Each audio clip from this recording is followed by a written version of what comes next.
মোচার ঘণ্ট। এই একটা পদেই আছে ভাত খাওয়ার আসল সুখ।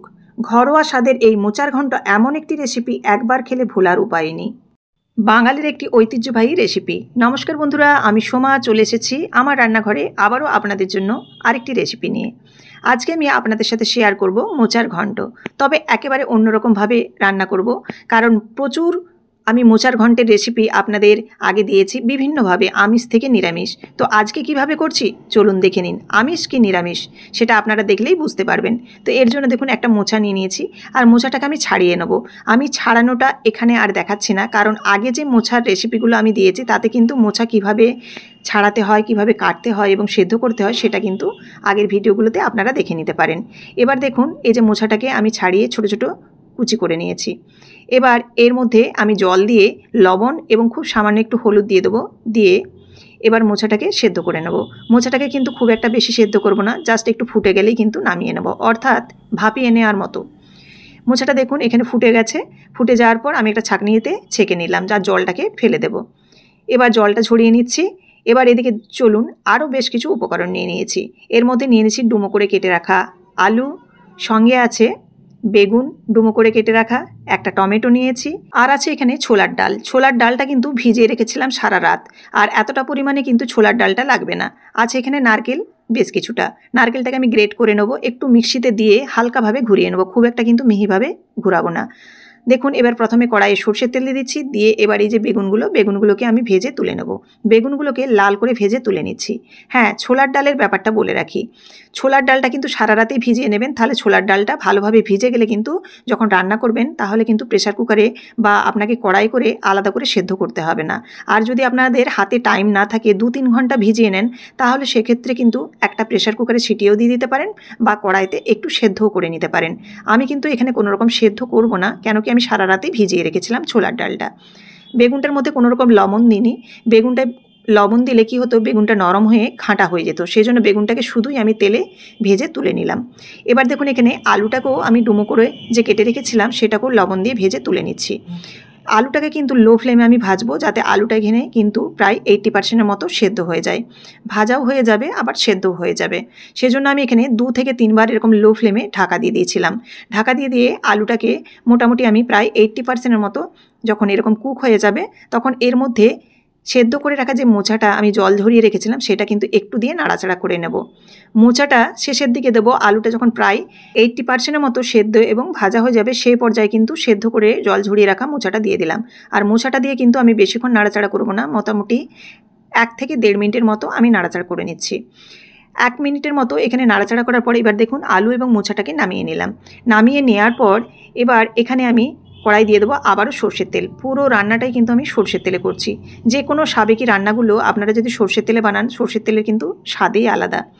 সর্ষের তেল দেওয়ার পর এখানে তেজপাতা আর শুকনো লঙ্কা একটা ফোড়নে দিলাম, দিয়ে দিলাম বেশ কিছুটা কুচানো পেঁয়াজ।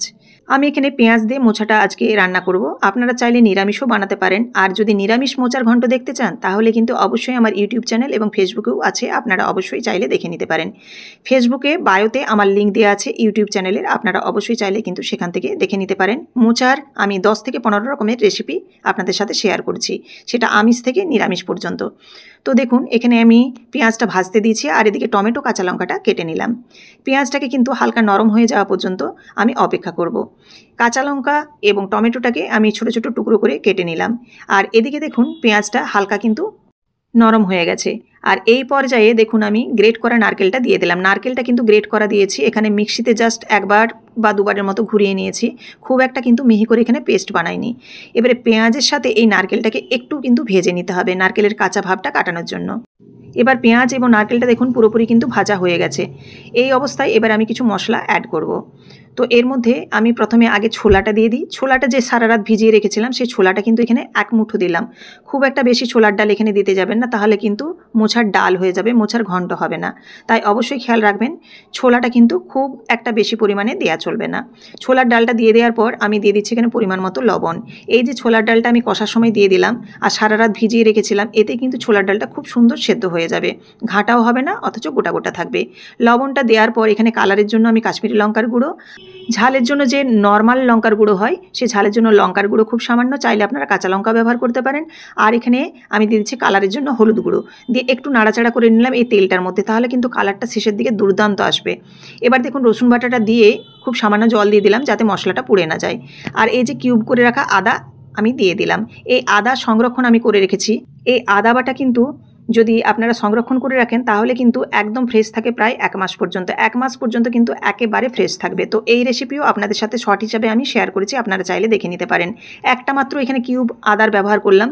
দিয়ে দেখুন মশলাটা মোটামুটি একটু কষিয়ে নিয়েছি। কষিয়ে নেওয়ার পর ধনে গুঁড়ো, জিরে গুঁড়ো, সঙ্গে দিয়ে দিচ্ছি কাঁচা লঙ্কা আর টমেটো। কাঁচা লঙ্কা আর ধনে গুঁড়ো, জিরে গুঁড়ো দেওয়ার পর আবারও কিন্তু মশলাটাকে একটু কষাবো ঢাকা চাপা দিয়ে, যাতে টমেটোটাও একটু গলে যায় আর মশলাটার কাঁচা গন্ধটাও চলে যায়। এখানে কিন্তু মশলাটা অবশ্যই ভালোভাবে কষাতে হবে, কাঁচা গন্ধ কোনো রকমই যেন না থাকে। সেজন্য আমি নেড়ে চেড়ে দেখুন মশলাটাকে খুব ভালোভাবে কষিয়ে নিচ্ছি। আর এই যে ঢাকা চাপা দিচ্ছি বারবার, তাতে কিন্তু ছোলার ডালটাও সেদ্ধ হয়ে যাচ্ছে। মশলাটা খুব ভালোভাবে কষানো হয়ে গেছে। এই পর্যায়ে আমি দিয়ে দিচ্ছি দেখুন ভেজে রাখা আলু আর ভেজে রাখা মোচাটা। একসঙ্গে আলু আর মোচা যে ভেজে রেখেছিলাম সেটা দিয়ে দিলাম। দিয়ে এবার নাড়াচাড়া করে আরও মোটামুটি 2 থেকে 3 মিনিট পর্যন্ত এরকম কষাতে থাকবো। একটু কষানো হয়ে গেলে যখন একবারে দেখুন এরকম তেল ছাড়া ছাড়া হয়ে আসবে, তখন এর মধ্যে আমি দিয়ে দিচ্ছি গরম জল। গরম জলটা দিলে রান্নাটা যেমন তাড়াতাড়ি হয়ে যাবে, সেরকম স্বাদটাও কিন্তু একটু বেটার হবে বলতে পারেন। যা রান্না হবে তার থেকে ভালো রান্নাটা হবে। তো এবার দেখুন গরম জল দিয়ে দিচ্ছি কম পরিমাণে, যেহেতু ঘন্ট খুব একটা কিন্তু ড্রাইও হবে না আবার খুব ঝোলঝোলও হবে না। এবার নাড়াচাড়া করে সঙ্গে সঙ্গে কিন্তু গরম জলটা দেওয়ার সাথে সাথে ফুটতে শুরু করবে। আর ফুটে গেলে আমি এখানে দিয়ে দিচ্ছি ভেজে রাখা বেগুনটা দিয়ে দেওয়ার পর এবার ভালোভাবে নাড়াচাড়া করে নেবো। আর একটু ভালোভাবে ফুটে যাওয়ার জন্য অপেক্ষা করব।